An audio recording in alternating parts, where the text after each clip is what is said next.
Hi everyone, welcome back to Webtech Tutorial.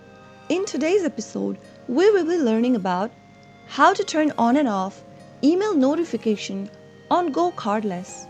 The process is quite easy, so let's jump in. First of all, launch open a web browser and sign in to GoCardless.com. Once you are logged into your account, click on the Settings button at the top right corner. In the pop-up, click on User Settings. Scroll down from the next page and then go to the Email Notifications tab. If you've recently turned on email notification for GoCardless, then you will be able to see two tick marks. To turn off notifications, simply uncheck the boxes and click on Save Changes. Similarly, if you ever want to turn them back on again, you will need to click on the boxes for the particular email alerts you would like to receive and click on Save Changes.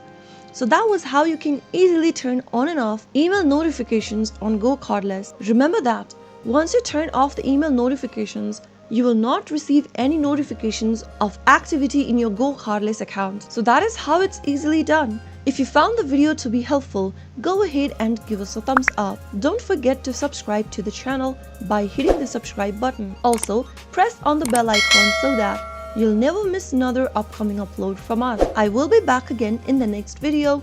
Thank you for watching.